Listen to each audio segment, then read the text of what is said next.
Unacademy. Let's crack it.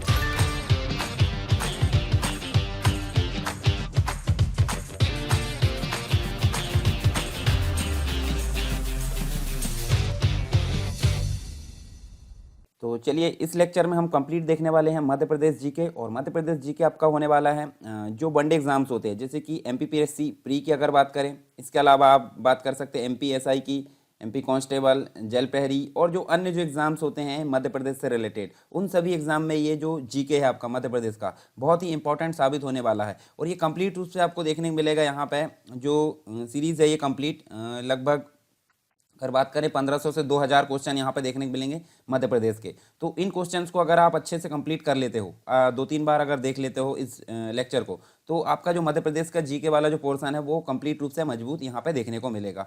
तो इसमें हम कंप्लीट रूप से सारे जो टॉपिक है वो देखने वाले हैं। तो चलिए कौन कौन से टॉपिक हम यहाँ पे बात करने वाले हैं, यानी कि कौन कौन से टॉपिक हम कवर करने वाले हैं टेस्ट सीरीज के रूप में। तो यहाँ देखिए आपको लगभग अनअकैडमी लेकर आए आपके लिए बहुत ही आकर्षक और फ्री प्लान एमपीपीएससी और व्यापम संबंधित। यदि आप एमपीपीएससी और व्यापम संबंधित एग्जाम की तैयारी कर रहे हैं तो फ्री प्लान आपके लिए फायदेमंद हो सकता है। 500 से ज्यादा फ्री लाइव क्लासेस यहाँ पे और एवरी वीक ये दी जा रही है। डाउट क्लियरिंग सेशन भी इसमें सम्मिलित है। वीकली फ्री मॉक टेस्ट यहाँ पे चल रहे हैं। फ्री लाइव क्विज यहाँ पे चल रही है। 20 से ज्यादा क्वेश्चन कवर कराए जाते हैं हर सब्जेक्ट को मिला करके, ठीक है। और यहाँ पे T20 फ्री सीरीज यहाँ पे चल रही है। 20 मिनट में 20 क्वेश्चन होते हैं, आपको इनका आंसर देने होते हैं। और ये 8 बजे चलती है सीरीज, डेली 8 बजे, शाम को 8 बजे और 8:30 बजे इसका पेपर एनालिसिस कराया जाता है टॉप एजुकेटर्स के द्वारा। इसके लिए आपको करना क्या है, इस फायदे को उठाने के लिए अनअकैडमी ऐप डाउनलोड कीजिए और यहाँ पे एमपीपीएससी से संबंधित ये गोल यूज कीजिए एमपीपीएससी और व्यापम में, और सरकार 10 प्रोमो कोड यूज कीजिए। सरकार 10 याद रहे, सरकार 10 प्रोमो कोड यूज करने के बाद ही आप फ्री जो फ्री प्लान है उसको अनलॉक कर पाएंगे। तो सरकार 10 प्रोमो कोड जरूर यूज कीजिए, इसके बाद आप इस फ्री प्लान को एक्टिवेट कर पाएंगे। और यदि आप ऑलराउंड प्रिपरेशन करना चाहते हैं तो आप अनअकैडमी के प्लस बैचेस ले सकते हैं। यहाँ पे यदि आप प्रीलिम्स आपका लक्ष्य है अभी क्लियर करने का, तो आप 4 जून से यहाँ पे जो बैच शुरू हो रहा है उसमें एनरोल हो सकते हैं। अभी ज्वाइन कीजिए अल्टीमेट 60 डे क्रैश कोर्स को, क्योंकि यहाँ पे दिन का टाइम पे यानी ड्यूरिंग द डे यहाँ पे रिवाइज कराई जा रही थ्योरी और प्रैक्टिस कराया जा रहा है एमसीक्यू इवनिंग वाली शिफ्ट में। 20 से ज़्यादा मॉक टेस्ट ऑलरेडी यहाँ पे अपलोड हो चुके हैं। इसके अलावा यदि आप रिवीजन करना चाहते हैं अपनी गति से, तो अभी ज्वाइन कीजिए रिकॉर्डेड कंप्लीट रिवीजन बैच को। कंप्लीट प्रीलिम्स रिवीजन यहाँ पे 270 से ज़्यादा क्लासेस दी जा चुकी है प्रीलिम्स के अंतर्गत, और clear your doubts in every live 2 hours daily classes में। इसके अंतर्गत आप यदि रिवीजन कर रहे हैं ऑलरेडी, तो यहाँ पे संकल्प एमपीपीएससी प्रीलिम्स 2020 का एक बैच चल रहा है, एनरोल कीजिए इसमें। लाइव डाउट क्लियरिंग सेशन यहाँ पे चल रहे हैं और अपनी तैयारी और मजबूत कीजिए। वीकली 12 सेशन यहाँ पे कराए जा रहे हैं सब्जेक्ट वाइज। क्या आप एमपीएससी की तैयारी शुरू से करना चाहते हैं एकदम शुरू से, तो अभी ज्वाइन कीजिए 10 मंथ का फाउंडेशन बैच प्रीलिम्स कोर्स यहाँ पे कंप्लीट कराया जाएगा मार्च तक, और यहाँ पे आपको मौका मिलेगा टॉप एजुकेटर से लर्न करने का, ठीक है। जो मेगा बैच का स्टार्टिंग सून है यहाँ पे 5 जनवरी से ये शुरू होने वाला है। और यदि आपका 2019 का प्रीलिम्स निकल गया है तो आप स्वप्न पूर्ति बैच को ले सकते हैं और अपने सपने को साकार करें अनअकैडमी स्वप्न पूर्ति कोर्स के साथ। कंप्लीट कराया जाएगा यहाँ पे 35 दिनों में आंसर राइटिंग प्रैक्टिस का सेशन, और हिंदी माध्यम के लिए ये बहुत ही विशेष है। ये टॉप एजुकेटर्स यहाँ पे दिए गए हैं, आप इनके सानिध्य में आप पढ़ सकते हैं। ये टॉप एजुकेटर्स यहाँ पे दिए गए हैं, आप इनसे पढ़ेंगे। और यहाँ पे आपको करना क्या होगा, प्लस कोर्स लेने के लिए अनअकैडमी का ऐप डाउनलोड करना होगा और एमपीपीएससी व्यापम संबंधित गोल चूज करके प्लस कोर्सेज में जाना है आपको। प्लस कोर्सेज के बाद यहाँ पे गेट सब्सक्रिप्शन में जाइए। इस वाले ऑप्शन में जाने के बाद आपको यहाँ पे सब्सक्रिप्शन के प्लान्स वगैरह दिखने लगेंगे और ये आप यहाँ पे अपने अनुसार प्लान चूज कर सकते हैं। और याद रखिए सरकार 10 प्रोमो कोड आप यूज कीजिए यहाँ पे, इससे आपको 10% का डिस्काउंट मिल सकता है। Download Unacademy app now to crack MPPSC and Vyapam exam. Let's crack it. 35 topic यहाँ देखने को मिलेंगे मध्य प्रदेश के। तो कौन कौन से हैं वो हम एक बार देख लेते हैं सरसरी नज़र से, फिर उसके बाद हम जो है एक एक करके इनको डिस्क्राइब कर देखेंगे यहाँ पे। जैसे पहला अगर बात करें मध्य प्रदेश की भौगोलिक स्थिति और जो प्राकृतिक प्रभाव होते हैं वो उसके बारे में देखेंगे। मध्य प्रदेश का पुनर्गठन, जिले एवं संभाग, मध्य प्रदेश की जलवायु, मध्य प्रदेश में वन संसाधन, मध्य प्रदेश में राष्ट्रीय उद्यान और अभ्यारण्य के बारे में, मध्य प्रदेश में नदियाँ, मध्य प्रदेश में मिट्टियों के बारे में बात करेंगे, मध्य प्रदेश में कृषि और पशुपालन, मध्य प्रदेश में नदी घाटियाँ, उसके बाद जनसंख्या के बारे में बात करेंगे, खनिज, विद्युत, उद्योग।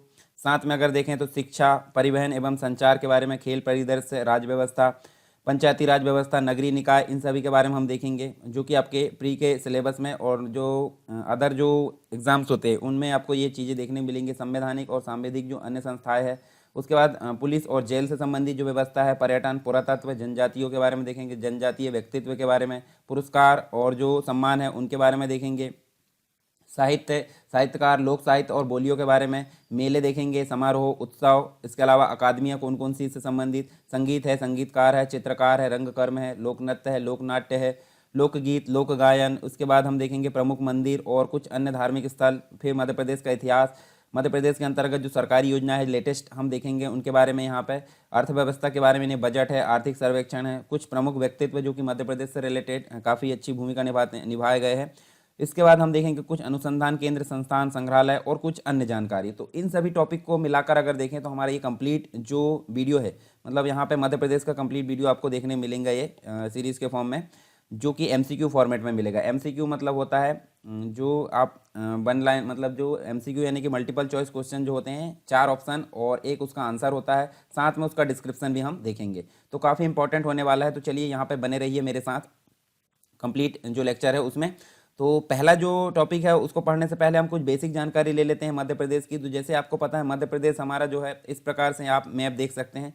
और एक और चीज़ आप देखिए, अगर हम मैप बनाना सीख लें, मैप बनाना कैसे, तो आप नॉर्मली क्या करें, इस प्रकार से इस जो लें और यहाँ से आप नॉर्मली एक जो है एक इंडिकेशन टाइप यहाँ पे अपना जो है मैप तैयार कर सकते हैं, ठीक है, इस प्रकार से। तो ये मैप आप बनाइए और सभी जिलों को यहाँ पे इंडिकेट कीजिए, जितने भी जिले हैं। जिले कितने हैं आपको पता होगा, 52 जिले आपको देखने मिलेंगे मध्य प्रदेश के, और 5 राज्यों से अपनी जो है सीमा को टच करता है, भूमि वाली, यानी कि ये जल से कहीं भी टच नहीं करता, ना ही किसी अन्य कंट्री से टच करता है। तो इस हिसाब से देखें तो लैंडलॉक, भू आबद्ध जो क्षेत्र है इसको बोला जाता है मध्य प्रदेश को। तो ये देखिए राजस्थान है, उत्तर प्रदेश है, छत्तीसगढ़ है, महाराष्ट्र है और गुजरात है, इन सभी 5 राज्यों से अपनी जो है बॉर्डर को टच करता है। और जो 82.5 डिग्री जो पूर्वी देशांतर है उसकी अगर बात करें तो यहाँ देखिए सिंगरौली से होकर ये गुजरती है, ये भी आपको देखने को मिलेगा। अब देखिए यहाँ जिलों की संख्या की अगर बात करें तो उत्तर प्रदेश सबसे ज़्यादा यहाँ पे टच करता है इसकी जो है सीमा को, परंतु यहाँ पे अगर बात करें राजस्थान क्षेत्रफल के हिसाब से, यानी देखिए यहाँ से कितनी लंबी जो रास्ता है ये तय करता है, तो क्षेत्रफल लंबाई के अनुसार ये राजस्थान में सबसे ज़्यादा बॉर्डर को अपनी शेयर करता है। सबसे कम की अगर बात करें तो यहाँ पे गुजरात हमको देखने मिलता है। फिर उसके बाद देखिए जो है पहले राजस्थान, फिर उत्तर प्रदेश, फिर महाराष्ट्र, उसके बाद छत्तीसगढ़ और फिर गुजरात। इस हिसाब से देखें तो ये 5 राज्यों से अपनी बॉर्डर को शेयर करता है। 52 जिले हैं, अभी 3 और प्रस्तावित है, हालांकि 3 कंप्लीट बने नहीं है, इस कारण हम उनको यहाँ पे नहीं देखेंगे। आगे भविष्य में अगर बन जाते हैं तो ये वीडियो जो है आपके लिए, मतलब वहाँ पे आप उसको एडिट करके, अपडेट करके अपनी जानकारी को यहाँ पे याद कर सकते हैं। तो यहाँ टीकमगढ़ से जो है एक जिला और बन गया निवाड़ी नाम से, तो ये हमको देखने को मिलता है 2018 में, ठीक है। तो ये सारी चीज़ हमको यहाँ पे देखने को मिलती है किसके अंतर्गत, मध्य प्रदेश के अंतर्गत। तो चलिए यहाँ पे हम आगे देखने वाले हैं मध्य प्रदेश जैसे कि आपको पता 52 जिले हैं, 52 जिले जो है 10 अलग अलग, यानी कि मध्य प्रदेश का पूरा काम जो है आप एक ही जगह, मतलब एक ही व्यक्ति के द्वारा ना संभाला जाए, इसलिए उसको अलग अलग संभाग, अलग अलग भागों में बांट दिया जाता है, उनको संभाग बोला जाता है। और संभाग की संख्या यहाँ पे टोटल मिलाकर 10 है। 10 कौन कौन सी है ये आपको देखने मिलेगा, जैसे मध्य प्रदेश की राजधानी भोपाल है, फिर उसके बाद जबलपुर है, जबलपुर के बाद इंदौर है, ग्वालियर है, सागर है, उज्जैन है, शहडोल है, चंबल है, रीवा है, होशंगाबाद। ये टोटल मिलाकर यहाँ पे देखें तो होशंगाबाद को नर्मदापुरम भी बोला जाता है। टोटल 10 संभाग यहाँ देखने मिलेंगे और इनको अलग अलग यहाँ पे जिलों की संख्या की अगर बात करें, सभी जो कुछ जिले मिलाकर यहाँ पे संभाग बना दिए जाते हैं। और सागर के अंतर्गत जो देखिए टीकमगढ़, निवाड़ी, ये पहले टीकमगढ़ बस था, अब निवाड़ी बन गया, तो ये आपको देखने को मिलेगा। टोटल मिलाकर ये 10 संभाग आपको देखने मिलेंगे। उसके बाद देखिए आपको कुछ बेसिक जानकारी की अगर बात करें तो यहाँ बेसिक तौर पर देखिए पूर्णतः स्थलों से घिरा हुआ है, सागरी सीमा स्पर्श नहीं करती, हमने देखें इसको हृदय प्रदेश भी कहा जाता है, ना ही कोई अंतर्राष्ट्रीय सीमा ये छूता है।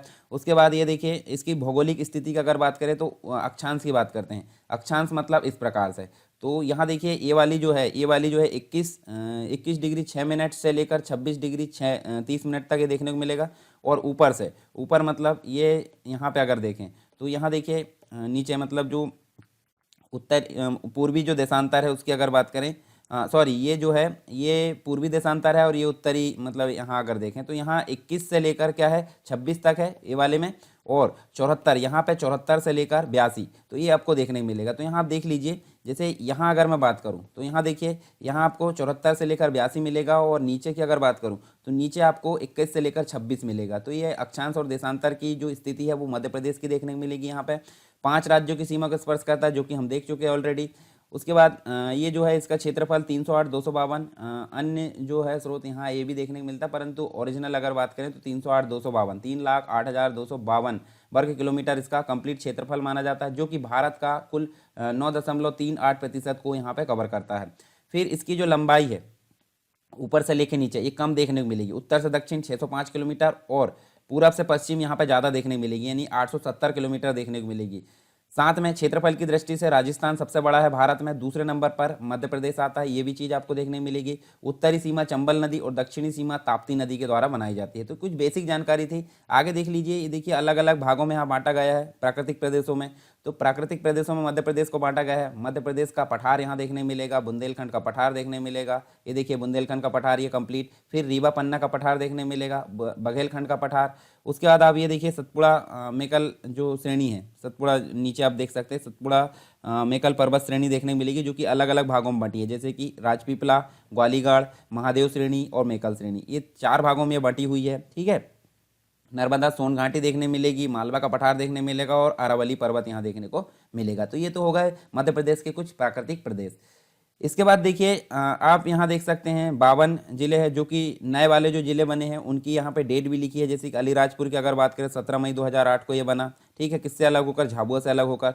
शाजापुर से अलग होकर आगर मालवा बना 16 अगस्त 2013 को। उसके बाद 2018 में देखिए यहाँ पे टीकमगढ़ से अलग होकर निवाड़ी बना 1 अक्टूबर 2018 को। यहाँ सिंगरौली की अगर बात करें सीधी से अलग होकर बना 24 मई 2008 को। तो ये चीज़ आपको देखने को मिलेगी मध्य प्रदेश में। आप जिलों की संख्या याद रखिए, कौन सा जिला कब बना वो आपको मायने नहीं रखता, लेटेस्ट वाले बस याद रख सकते हैं आप कौन सा जिला कब बना। और दूसरी चीज़ आपको यहाँ ध्यान रखना है कि सभी जिलों का लोकेशन कहाँ पे है। तो आप उसके लिए क्या कर सकते हैं, आप फटाक से एक मैप बनाइए। इस प्रकार से आप एक मैप बनाइए जो भी आप बनता है रफली, और उनको इंडिकेट कर दीजिए। आपको डिज़ाइन नहीं बनाना है, क्योंकि डिज़ाइनर ना बन के आपको क्या करना है कि इंडिकेशन वहाँ पर प्रोवाइड करना, ताकि सामने वाले को पता चल जाए। तो आपको वनडे एग्जाम में तो ये बिल्कुल काम नहीं आएगा, पर मेंस में आपको मध्य प्रदेश का नक्शा जरूर काम आने वाला है। जैसे MPPSC मेंस की अगर बात करें तो उसमें। चलिए आगे देखते हैं हम मध्य प्रदेश की भौगोलिक। पहला हम 35 चैप्टर पढ़ने वाले हैं। 35 चैप्टर में पहला चैप्टर आपका मध्य प्रदेश की भौगोलिक स्थिति व प्राकृतिक प्रभाव के बारे में पढ़ेंगे। तो यहाँ देखिए हम देखेंगे क्वेश्चन फॉर्मेट में, और साथ में उनके डिस्क्रिप्शन भी यहाँ देखेंगे। तो देखिए पहला क्वेश्चन हम देख लेते हैं यहाँ पे। तो पहला क्वेश्चन क्या देखने को मिलेगा? पहला क्वेश्चन की अगर बात करें तो निम्नलिखित में से किस प्राचीन साहित्य में मध्य प्रदेश को इंगित करते हुए परिभाषा दी गई है? तो यहाँ पे इसका जो आंसर है वो है मनुस्मृति। ठीक है, तो चलिए इसके बारे में देख लेते हैं बेसिक चीज़ें। आचार्य मनु ने अपनी प्रसिद्ध कृति मनुस्मृति में मध्य प्रदेश को इंगित करते हुए इस प्रकार से परिभाषित किया है कि जो हिमालय और विंध्याचल के बीच का हिस्सा है, और बिंसन मतलब वह प्रदेश जहां सरस्वती नदी का लोप हुआ था, है ना, राजस्थान और मध्य प्रदेश वाला क्षेत्र है, उसके पूर्व में है, तथा प्रयाग के पश्चिम में है, वह मध्य प्रदेश कहा गया। और पूर्व और पश्चिम के सागरों तक विस्तीर्ण वह क्षेत्र जो इन दोनों पर्वत हिमालय और विंध्याचल के बीच में है, उसे विद्वान लोग जो है आर्यवर्त कहते हैं। तो ये इसका राइट आंसर हम देख सकते हैं। मनुस्मृति में इस प्रकार का जो है इंडिकेशन दिया गया है जो है मनु के द्वारा, यानी आचार्य मनु के द्वारा। दूसरा क्वेश्चन आपको देखने मिलेगा, मध्य प्रदेश का उल्लेख निम्न में से किन किन रूपों में मिलता है? तो आप देख सकते हैं, देखिए मध्य प्रदेश जो है एक लैंडलॉक स्टेट भी है, देश का हृदय प्रदेश भी कहा जाता है, दक्षिण पथ और रेवत्तर भी इसको कहा जाता है। तो देखिए यहाँ पे जो है इसका जो राइट आंसर होगा वो दा होगा, यानी कि सभी। तो यहाँ हम देख लेते हैं राइट आंसर क्या है, दा है। और यहाँ देखिए सभी रूपों में, यानी मध्य प्रदेश एक लैंडलॉक्ड स्टेट है, अर्थात सभी तरफ से जो है भूमि से घिरा हुआ है, और अन्य जो अंतर्राष्ट्रीय सीमा ना ही जल की सीमा इसको घेरती है। इसके अलावा मध्य प्रदेश का जो है देश के मध्य होने के कारण इसको हृदय प्रदेश भी कहा जाता है। वैदिक साहित्यों में मध्य प्रदेश का उल्लेख दक्षिण पथ और रेवत्तर के नाम से जाना जाता है। इसके अतिरिक्त वर्तमान में इसे सोया स्टेट व टाइगर स्टेट के नाम से भी जाना जाता है। इस हिसाब से भी ये टॉप पर यहाँ देखने को मिलता है। दूसरी चीज़, मध्य प्रदेश का नामकरण किसने किया था? तो मध्य प्रदेश का नामकरण की अगर बात करें तो यहाँ पे पंडित जवाहरलाल नेहरू ने मध्य प्रदेश को मध्य प्रदेश के नाम से पुकारा था। राइट आंसर क्या होगा हमारा? पंडित जवाहरलाल नेहरू। तो यहाँ देखिए जो है मध्य में होने के कारण इन्होंने इस नाम से इसको पुकारा था, और ये देश के पहले प्रधानमंत्री थे मध्य मतलब जो है भारत के, पंडित जवाहरलाल नेहरू। फिर आगे देखिए भूवैज्ञानिक दृष्टि से जो है मध्य प्रदेश किसका भाग है? तो यहाँ देखिए जैसे मैं आपको बताऊं, ये जो है मतलब हमारा जो है पूरा पेंजिया हुआ करता था। ठीक है, पेंजिया हुआ करता था, और ये 2 भागों में टूट गया। ऊपर वाला भाग कहलाया कौन सा? अंगारा लैंड, और नीचे वाला भाग कहलाया गोंडवाना लैंड। तो गोंडवाना लैंड जो है हमारा, इस हिसाब से अगर देखें तो हमारा भारत भी गोंडवाना लैंड का हिस्सा है, और भारत अगर गोंडवाना लैंड का हिस्सा है तो मध्य प्रदेश सिंपल सी बात है गोंडवाना लैंड का हिस्सा होगा। तो राइट आंसर हमारा क्या हुआ? गोंडवाना लैंड। तो यहाँ देखिए हृदय मतलब देश का हृदय स्थल कहा जाने वाला जो मध्य प्रदेश है भूवैज्ञानिक दृष्टि से सर्वाधिक प्राचीन गोंडवाना लैंड यानी कि भूसन्नति का एक भाग माना जाता है। इसके पश्चिमी भूभाग के और विंध्यन सेल समूह तथा दक्कन ट्रैप स्थित यहाँ पे देखने को मिलता है। नेक्स्ट क्वेश्चन है भौगोलिक दृष्टि से निम्नलिखित में से कौन सा कथन मध्य प्रदेश के संदर्भ में सही नहीं है। तो आप देखिए यहाँ पे भौगोलिक दृष्टि से मध्य प्रदेश देश का दूसरा बड़ा राज्य है, सिंपल सही बात है। यह देखिए पहला राजस्थान है, दूसरे नंबर पे मध्य प्रदेश है। उसके बाद मध्य प्रदेश देश का 9.38% भाग अपने पास रखता है, बिल्कुल सही है, अभी हमने देखे थे। मध्य प्रदेश की जो दक्षिणी सीमा है वो चंबल नदी बनाती है, बिल्कुल गलत है, क्योंकि उत्तरी सीमा चंबल नदी बनाती है, दक्षिणी सीमा ताप्ती नदी बनाती है। ठीक है, ये चीज़ आपको देखने को मिलेगी। तो हमारा ये वाला जो है सा नंबर का गलत हो जाएगा। फिर उसके बाद मध्य प्रदेश की सीमा 5 राज्यों के स्पर्श करती है, बिल्कुल सही। तो राइट आंसर हमारा क्या होगा, सा। तो आप देख सकते हैं यहाँ पे जो मध्य प्रदेश की स्थिति है वो भी आप देख सकते हैं यहाँ पे। ठीक है, ये सारी चीज़ हम यहाँ पे देख चुके हैं। चलिए आगे देखते हैं। मध्य प्रदेश के पूर्वी तथा पश्चिमी भाग में लगभग कितने मिनट का अंतर होता है। तो मिनट का अंतर मतलब जैसे देखिए यहाँ से लेकर जो हमारा 0 डिग्री देशांतर है, तो 0 डिग्री देशांतर के पूर्वी में हमारा भारत है, और भारत है तो मध्य प्रदेश होगा। तो मध्य प्रदेश सिंपल सी बात है, कहीं ना कहीं जाकर तो ये हमको जो है यहाँ पे देखने को मिलेगा। तो चलिए यहाँ भारत मतलब यहाँ देख लेते हैं हम, यहाँ से लेकर यहाँ मतलब यहाँ से लेकर यहाँ सूर्य के प्रकाश को जाने में कितना समय लगता होगा, ये बात कही गई यहाँ पे कितने मिनट का अंतर होगा। तो ये कितने मिनट का अंतर होगा, 34 मिनट। 34 यानी कि हम देख सकते हैं द नंबर का हमारा राइट आंसर है। और यहाँ देखिए मध्य प्रदेश के पूर्व से पश्चिम का विस्तार 870 किलोमीटर ये हमको देखने मिलेगा। यहाँ से लेकर यहाँ तक अगर देखें तो 870 किलोमीटर देखने को मिलेगा, और ऊपर से लेकर नीचे तक देखें तो 605 किलोमीटर देखने को मिलेगा। तो यहाँ पूर्व से पश्चिम की अगर देखें तो 34 मिनट, यानी कि देखिए यहाँ पे ये जो गुणा करके बताया इसका अंतर हमको देखने को मिलेगा। ठीक है, 8.4 डिग्री यहाँ मिनट देखने मिलता है, मतलब 4 का अगर गुणा करें 34 मिनट यहाँ देखने को मिलता है। फिर निम्नलिखित में से किस संघ समूह के साक्ष्य मध्य प्रदेश में नहीं मिलते हैं। तो कौन कौन से यहाँ देख सकते, देखिए जो द्रविड़ समूह है उसके साक्ष्य बस नहीं मिलते, बाकी पुराण समूह, आर्य समूह और धारवाड़ समूह इन सभी के साक्ष्य यहाँ पे मध्य प्रदेश में मिलते हैं। देखिए मध्य प्रदेश की भूवैज्ञानिक संरचना से संबंधित अध्ययनों से हमको पता चलता है कि मध्य प्रदेश में धारवाड़ समूह, पुराने संघ, आर्यन समूह, तृतीयक समूह, क्रेटेशियस कल्प आदि चट्टानों के साथ मध्य प्रदेश के विभिन्न भागों में पाए गए हैं, किंतु द्रविड़ समूह यहाँ पे देखने को नहीं मिलते हैं, मतलब इसके साक्ष्य यहाँ पे नहीं पाए गए। अरावली पर्वत श्रृंखला जो है मध्य प्रदेश के किस क्षेत्र में फैली हुई है। तो आप देख सकते हैं अरावली हमने देखे थे पश्चिम वाले भाग में, यानी कि मालवा के पठार के आसपास। तो इसका राइट आंसर भी हमारा क्या होगा, मालवा का पठार होगा। ठीक है, आप देख सकते हैं यहाँ देखिए सभी जो क्षेत्र है यहाँ अलग अलग दिख रहा है, परंतु मालवा का पठार यहाँ दिख रहा है और यहाँ पे आपको अरावली पर्वत श्रेणी दिख रही। तो ये इसका राइट आंसर मालवा का पठार होगा, और ये मालवा के पठार के उत्तर पश्चिमी क्षेत्र में फैली है। और इस पर्वत श्रृंखला की सबसे ऊंची चोटी क्या है, गुरु शिखर है, किसकी, अरावली की। याद रखना इस चीज़ को भी। फिर आर्य समूह की चट्टानें मध्य प्रदेश में किस रूप में पाई जाती है। आर्य समूह की चट्टानें किस रूप में पाई जाती है, यहाँ आपको देखने मिलेगा, देखिए गोंडवाना सेल समूह के रूप में पाई जाती है। राइट आंसर हमारा ये होगा। तो इसके बारे में थोड़ी सी जानकारी, तो मध्य प्रदेश में गोंडवाना सेल समूह के रूप में जो है आर्य समूह की चट्टानें पाई जाती है। आर्य समूह की चट्टानें जलज प्रकार की है, क्योंकि इनकी उत्पत्ति जलीय क्षेत्रों के अवसाद के निक्षेपण के कारण हुई है। जबकि क्रेटेशियस कल्प की जो चट्टानें हैं बाघ सीरीज एवं लमेटा सीरीज के रूप में भी यहाँ जानी जाती है, पाई जाती है।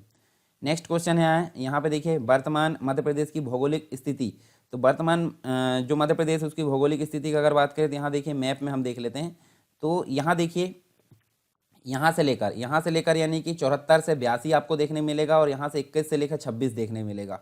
ठीक है, तो देखिए यहाँ आपको आंसर क्या दिया है, मतलब जो विकल्प में 21 से लेकर 26 राइट है बिल्कुल, फिर 74 से लेकर 82 ये भी राइट है। तो इसका मतलब क्या है, सा नंबर, यानी उपरोक्त आ और बा दोनों यहाँ राइट आंसर होंगे। ठीक है, चलिए आगे देख लेते हैं। ये हम देख चुके हैं। राज्य के विस्तार के संबंध में कथन बताइए सही।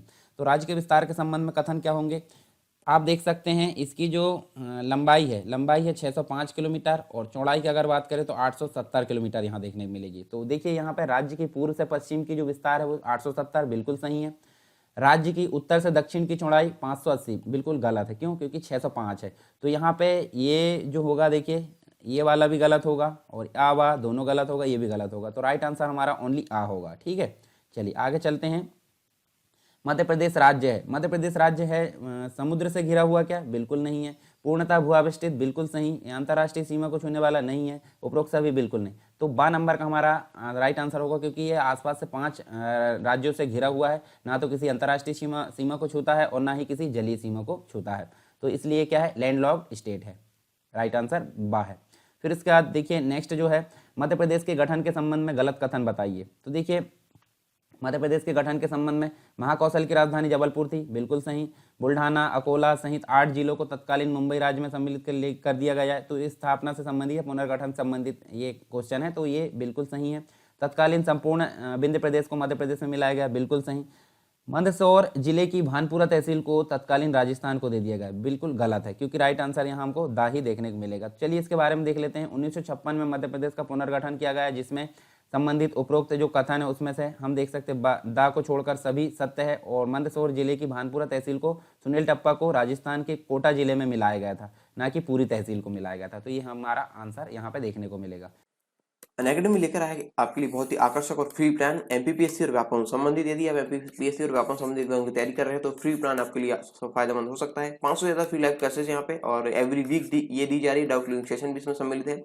वीकली फ्री मॉक टेस्ट यहाँ पे चल रहे हैं। फ्री लाइव क्विज यहाँ पे चल रही है। 20 से ज्यादा क्वेश्चन कवर कराए जाते हैं हर सब्जेक्ट को मिला करके, ठीक है। और यहाँ पे T20 फ्री सीरीज यहाँ पे चल रही है। 20 मिनट में 20 क्वेश्चन होते हैं, आपको इनका आंसर देने होते हैं। और ये 8 बजे चलती है सीरीज, डेली 8 बजे, शाम को 8 बजे और 8:30 बजे इसका पेपर एनालिसिस कराया जाता है टॉप एजुकेटर्स के द्वारा। इसके लिए आपको करना क्या है, इस फायदे को उठाने के लिए अनअकैडमी ऐप डाउनलोड कीजिए और यहाँ पे एमपीपीएससी से संबंधित ये गोल यूज कीजिए एमपीपीएससी और व्यापम में, और सरकार 10 प्रोमो कोड यूज कीजिए। सरकार 10 याद रहे, सरकार 10 प्रोमो कोड यूज करने के बाद ही आप फ्री जो फ्री प्लान है उसको अनलॉक कर पाएंगे। तो सरकार 10 प्रोमो कोड जरूर यूज कीजिए, इसके बाद आप इस फ्री प्लान को एक्टिवेट कर पाएंगे। और यदि आप ऑलराउंड प्रिपरेशन करना चाहते हैं तो आप अनअकैडमी के प्लस बैचेस ले सकते हैं। यहाँ पे यदि आप प्रीलिम्स आपका लक्ष्य है अभी क्लियर करने का, तो आप 4 जून से यहाँ पे जो बैच शुरू हो रहा है उसमें एनरोल हो सकते हैं। अभी ज्वाइन कीजिए अल्टीमेट 60 डे क्रैश कोर्स को, क्योंकि यहाँ पे दिन का टाइम पे यानी ड्यूरिंग द डे यहाँ पे रिवाइज कराई जा रही थ्योरी और प्रैक्टिस कराया जा रहा है एमसीक्यू इवनिंग वाली शिफ्ट में। 20 से ज़्यादा मॉक टेस्ट ऑलरेडी यहाँ पे अपलोड हो चुके हैं। इसके अलावा यदि आप रिवीजन करना चाहते हैं अपनी गति से तो अभी ज्वाइन कीजिए रिकॉर्डेड कंप्लीट रिवीजन बैच को। कंप्लीट प्रीलिम्स रिवीजन यहाँ पे 270 से ज़्यादा क्लासेस दी जा चुकी है प्रीलिम्स के अंतर्गत, और clear your doubts in every live 2 hours daily classes में। इसके अंतर्गत आप यदि रिवीजन कर रहे हैं ऑलरेडी तो यहाँ पे संकल्प एमपीपीएससी प्रीलिम्स 2020 का एक बैच चल रहा है, एनरोल कीजिए इसमें। लाइव डाउट क्लियरिंग सेशन यहाँ पे चल रहे हैं और अपनी तैयारी और मजबूत कीजिए। वीकली 12 सेशन यहाँ पे कराए जा रहे हैं सब्जेक्ट वाइज। क्या आप एमपीपीएससी की तैयारी शुरू से करना चाहते हैं एकदम शुरू से, तो अभी ज्वाइन कीजिए 10 मंथ का फाउंडेशन बैच प्रीलिम्स कोर्स यहाँ पे कंप्लीट कराया जाएगा मार्च तक, और यहाँ पे आपको मौका मिलेगा टॉप एजुकेटर्स लर्न करने का, ठीक है। जो मेगा बैच का स्टार्टिंग सून है यहाँ पे 5 जनवरी से ये शुरू होने वाला है। और यदि आपका 2019 का प्रीलिम्स निकल गया है तो आप स्वप्न पूर्ति बैच को ले सकते हैं और अपने सपने को साकार करें। अनअकैडमी स्वप्न पूर्ति कोर्स के साथ कंप्लीट कराया जाएगा यहाँ पे 35 दिनों में आंसर राइटिंग प्रैक्टिस का सेशन, और हिंदी माध्यम के लिए ये बहुत ही विशेष है। ये टॉप एजुकेटर्स यहाँ पे दिए गए हैं, आप इनके सानिध्य में आप पढ़ सकते हैं। ये टॉप एजुकेटर्स यहाँ पे दिए गए हैं, आप इनसे पढ़ेंगे। और यहाँ पे आपको करना क्या होगा, प्लस कोर्स लेने के लिए अनअकैडमी का ऐप डाउनलोड करना होगा और एमपीपीएससी व्यापम संबंधित गोल चूज करके प्लस कोर्सेज में जाना है आपको। प्लस कोर्सेज के बाद यहाँ पे गेट सब्सक्रिप्शन में जाइए। इस वाले ऑप्शन में जाने के बाद आपको यहाँ पे सब्सक्रिप्शन के प्लान्स वगैरह दिखने लगेंगे और ये आप यहाँ पे अपने अनुसार प्लान चूज कर सकते हैं। और याद रखिए सरकार 10 प्रोमो कोड आप यूज कीजिए यहाँ पे, इससे आपको 10% का डिस्काउंट मिल सकता है। Download Unacademy app now to crack MPPSC and Vyapam exam. Let's crack it. भौतिक बनावट की दृष्टि से जो वर्तमान मध्य प्रदेश उसको कितने भागों में बांटा गया है, वर्तमान की बात की जा रही है। तो पहले जो है इसको 9 भागों में बांटा गया, परंतु वर्तमान में इसको 7 भागों में बांटा, यानी राइट आंसर हमारा स होगा। तो आप देख सकते हैं 7 भाग कौन कौन से होंगे। देखिए 9 भाग पहले थे, परंतु विभाजन के पश्चात इसको 7 प्राकृतिक भागों में बांटा गया है। जैसे मध्य भारत का पठार आप देख सकते हैं, बुंदेलखंड का पठार यहाँ पे देख सकते हैं, मालवा का पठार ये देख सकते हैं, रीवा पन्ना का पठार ये यहाँ पे देख सकते हैं, नर्मदा सोन घाटी ये आप देखिए, सतपुड़ा मेकल पर्वत श्रेणी ये, उसके बाद बघेलखंड का पठार ये। तो ये टोटल मिलाकर 1 2 3 4 5 6 7 भागों में अभी वर्तमान में देखने को मिलेगा जो विभाजन है प्राकृतिक प्रदेश मध्य प्रदेश के। पहले 9 भाग हुआ करते थे छत्तीसगढ़ के रहने पर छत्तीसगढ़ अलग हो गया। निम्न पठारों में से किस पठार का निर्माण ज्वालामुखी उद्गार से निकले लावा से हुआ है? तो ये सिंपल, इसका राइट आंसर क्या होगा, मालवा, यानी कि आ नंबर के यहाँ जो है राइट आंसर होगा। और इस पठार में दक्कन ट्रैप सेल भी पाई जाती है। मालवा के पठार की लोकेशन आप ध्यान में रखिए, बार बार हम देख चुके हैं। मध्य प्रदेश के 3 प्रमुख जिले कौन से हैं जो कर्क रेखा के सबसे नजदीक है? तो यहाँ पे इसका राइट आंसर क्या होगा, उज्जैन, रतलाम और राजगढ़। तो चलिए इसके बारे में हम देख लेते हैं। 14 जिले यहाँ पे टोटल मिलाकर टच करते हैं किसको, कर्क रेखा को। तो आप देखिए उज्जैन है, रतलाम है और क्या है, राजगढ़। उज्जैन, रतलाम और राजगढ़ इसका राइट आंसर होगा, ठीक है। और बाकी के जो जिले हैं वो भी याद रख लीजिए आप, जैसे कर्क रेखा में देखिए कौन कौन से हैं, उज्जैन, रतलाम, राजगढ़, आगर मालवा आपको देखने को मिलेगा। उसके बाद आप देखिए विदिशा देख सकते हैं, भोपाल देख सकते हैं, साथ में अगर देखें देखिए सागर भी है, दमोह भी है, कटनी भी है, उमरिया भी है, शहडोल भी है, सीधी भी है, सॉरी सीधी नहीं है यहाँ पे। तो ये यहाँ पे आप 14 जिले याद रखिए, 14 जिलों की यहाँ लोकेशन यहाँ ध्यान में रख सकते हैं, किसकी, मध्य प्रदेश की, जो कि कर्क रेखा पर स्थित है। फिर देखिए किस जिले में सतपुड़ा पर्वत श्रेणी नहीं है। तो यहाँ पे आपको सबसे पहले तो जिले की लोकेशन यहाँ देखना पड़ेगा और इसका राइट आंसर हमारा बिलासपुर होगा। क्यों, क्योंकि देखिए खंडवा आपको मध्य प्रदेश में देखने को मिलेगा, बैतूल आपको मध्य प्रदेश में देखने को मिलेगा और छिंदवाड़ा मध्य प्रदेश में देखने को मिलेगा, परंतु बिलासपुर आपका छत्तीसगढ़ में देखने को मिलेगा। और बिलासपुर जो है छत्तीसगढ़ में, और छत्तीसगढ़ में हमारी सतपुड़ा पर्वत श्रेणी उपस्थित नहीं है। तो आप देखिए यहाँ पे छिंदवाड़ा है, बैतूल है और खंडवा, ठीक है। तो ये देखिए यहाँ पे आपको सतपुड़ा मेकल पर्वत श्रेणी कंप्लीट रूप से देखने को मिलती है, परंतु छत्तीसगढ़ के अंतर्गत ये चीज़ें देखने को नहीं मिलती। चलिए आगे देखते हैं। सिगार चोटी, जाना पांव तथा जो धजारी मतलब जो चोटी है वो आपको कहाँ देखने को मिलेगी। तो ये देखिए किस पठार पर है, ये तो है देखिए यहाँ इनमें से ये इसका आंसर कोई नहीं होगा, क्योंकि आप देख सकते हैं यहाँ देखिए सिगार चोटी 881 मीटर, जाना पांव 854 मीटर और धजारी जो 810 मीटर ऊंचाई पहाड़ी है, जो कि मालवा के पठार में स्थित है। मालवा के पठार आप देख सकते हैं यहाँ आंसर में मालवा का पठार नहीं दिया गया है, तो ये भी नहीं होगा, ये भी नहीं होगा, ये भी नहीं होगा। तो ये तीनों कहाँ देखने को मिलेगी, मालवा के पठार में देखने को मिलेगी, ठीक है। आप यहाँ देख सकते हैं, यहाँ पे ये सारी चोटी देखने को मिलेगी। मध्य प्रदेश का सर्वोच्च शिखर धूपगढ़ किस पठार पर स्थित है। तो धूपगढ़ कहाँ पे है, धूपगढ़ सतपुड़ा पठार पर स्थित है, सतपुड़ा पर्वत श्रेणी उस पर स्थित है। तो यहाँ देखिए मध्य प्रदेश की सर्वोच्च चोटी, इसका जो ऊंचाई है 1350 मीटर यहाँ देखने को मिलेगा, जो कि सतपुड़ा श्रेणी के अंतर्गत आता है। विशेष रूप से यह होशंगाबाद जिले में आती है और यही प्रदेश जो है एकमात्र हिल स्टेशन भी मध्य प्रदेश का माना जाता है। तो कहाँ पे देखने मिलेगा, देखिए सतपुड़ा मेकल श्रेणी और यहीं पे महादेव श्रेणी में ही ये धूपगढ़ जो है देखने को मिलेगी। फिर उसके बाद नेक्स्ट क्वेश्चन देखिए, मध्य प्रदेश के किस पठार में चौपायों की संख्या सर्वाधिक है। चौपायों आप देख सकते हैं, इसका जो राइट आंसर होगा वो बघेलखंड में है। क्यों है ऐसा देख लेते हैं। तो मध्य प्रदेश के बघेलखंड पठार के उसमें मतलब बघेलखंड पठार में बनने प्रदेश की अधिकता के कारण यहाँ पर चौपायों की संख्या सर्वाधिक पाई जाती है। तो ये बघेलखंड इसका राइट आंसर होगा। सिद्ध बाबा पहाड़ी निम्न पठारों में से किस पर स्थित है। तो ये बुंदेलखंड पठार पर स्थित है। चलिए देख लेते हैं। ये 1172 मीटर ऊंची है, जो कि प्रदेश के बुंदेलखंड पठार में स्थित है और यही पहाड़ी इस पठार की सर्वोच्च चोटी यहाँ देखने को मिलती है, जबकि इसकी औसत ऊंचाई की अगर बात करें तो 150 से 450 मीटर देखने को मिलेगी। कहाँ पे है ये आपको देखने मिलेगी बुंदेलखंड के पठार में। ठीक है, बुंदेलखंड कहाँ पे है ये आप देख सकते हैं, ये वाले भाग में बुंदेलखंड देखने को मिलता है। मध्य प्रदेश में गोंडवाना युग की चट्टानें निम्न में से किस क्षेत्र में मिलती है। तो आप देखिए इसका जो राइट आंसर होगा वो सतपुड़ा होगा और सतपुड़ा कहाँ पे है, सतपुड़ा ये देखने को मिलेगा। ठीक है, भू संरचना आदि महाकल्प शैल समूह के आसपास मानी जाती है इसकी मध्य प्रदेश की, और प्रदेश में जो है गोंडवाना युग की चट्टानें 2 क्षेत्रों में मिलती है, सतपुड़ा और बघेलखंड, यानी कि बघेलखंड भी इसी से जुड़ा हुआ और सतपुड़ा भी यहाँ पे देखने को मिलता है। मध्य प्रदेश की उत्तरी सीमा का निर्धारण किस नदी के द्वारा किया जाता है। तो ये चंबल नदी के द्वारा, और दक्षिण सीमा की अगर बात करें तो ये ताप्ती नदी के द्वारा किया जाता है। ठीक है, ये सारी चीज़ हमको देखने को मिलेगी। ठीक है, अब देखिए यहाँ से हमारी जो है चंबल नदी इस प्रकार से यहाँ सीमा बनाती है और यहाँ से जो है ताप्ती नदी सीमा बनाती है। मध्य प्रदेश में धारवाड़ क्रम की चट्टानें कहाँ नहीं पाई जाती। तो ये आपको देखने मिलेगा खंडवा में नहीं पाई जाती। अब देख लेते हैं, देखिए यहाँ पे डक्कन ट्रेप की चट्टानें हैं खंडवा में, जबकि आर्कियन समूह की धारवाड़ क्रम की चट्टान प्रदेश के बालाघाट यानी चिपली श्रेणी, जबलपुर सागर श्रेणी, रीवा यानी कि गोंडाइट श्रेणी इनमें देखने को मिलती है। मध्य प्रदेश में कुड़प्पा क्रम की चट्टानें कहाँ पाई जाती है। तो ये आपको देखने मिलेगा, देखिए यहाँ पे उपरोक्त सभी यानी विजावर में भी देखने को मिलती है कुड़प्पा, पन्ना में भी और छतरपुर में भी। तो इसका राइट आंसर आपको देखने मिलेगा यानी कि उपरोक्त सभी।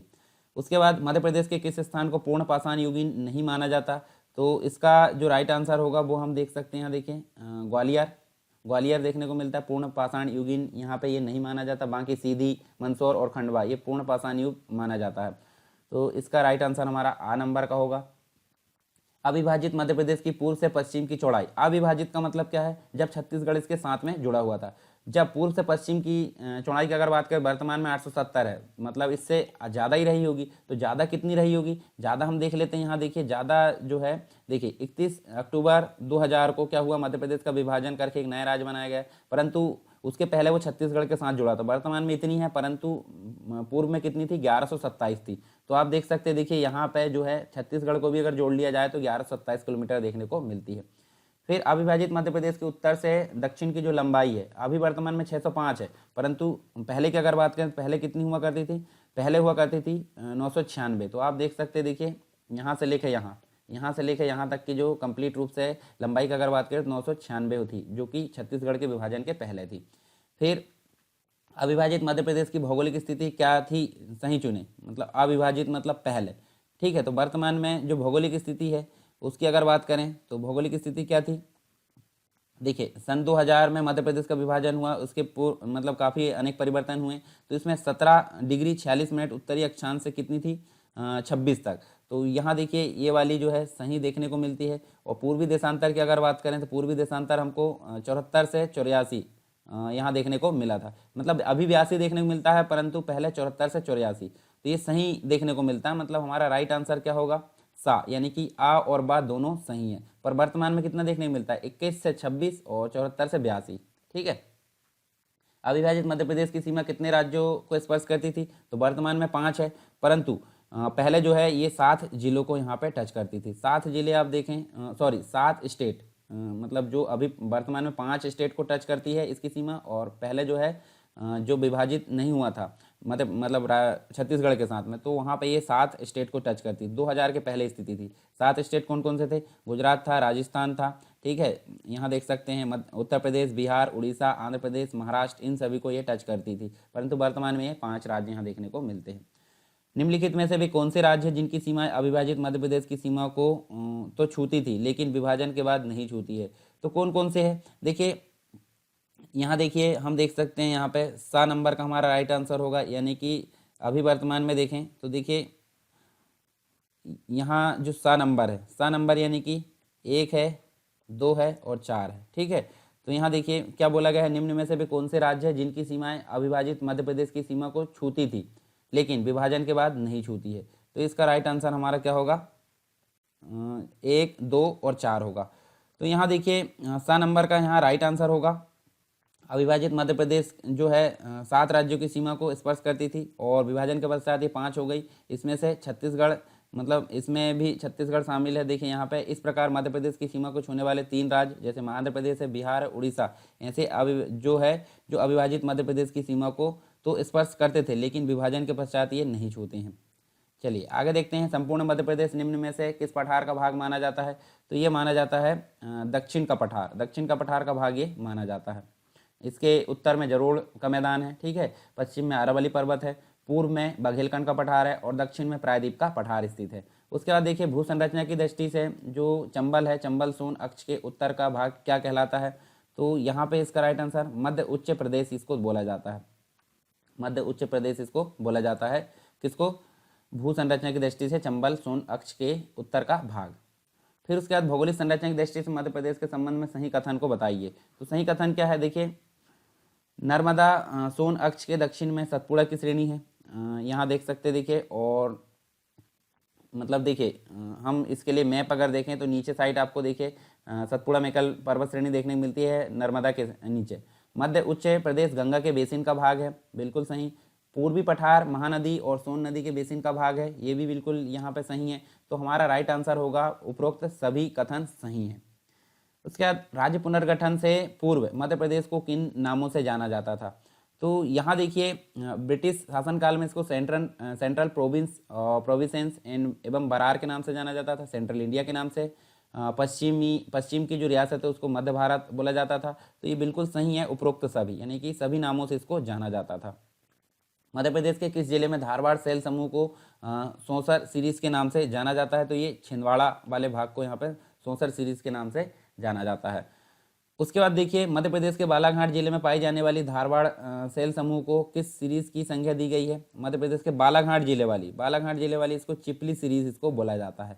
ठीक है। इसके बाद पन्ना की प्रसिद्ध हीरे की खदानें निम्न में से किस सीरीज के अंतर्गत आती है? तो ये आती है बीजावर श्रेणी के अंतर्गत आती है पन्ना की हीरे की खदानें। उसके बाद निम्न में से उस सेल को छांटिए जो कैमूर, रीवा तथा भांडेर सीरीज में बांटी गई है। तो ये है अपर विंध्यन सीरीज इसको, या अपर विंध्यन, हाँ जो सीरीज है ये इस नाम से जाना जाता है किसको? कैमूर, रीवा और भांडेर सीरीज। ठीक है। उसके बाद अपर गोंडवाना सेल समूह को जो है सतपुड़ा क्षेत्र में किस नाम से जाना जाता है?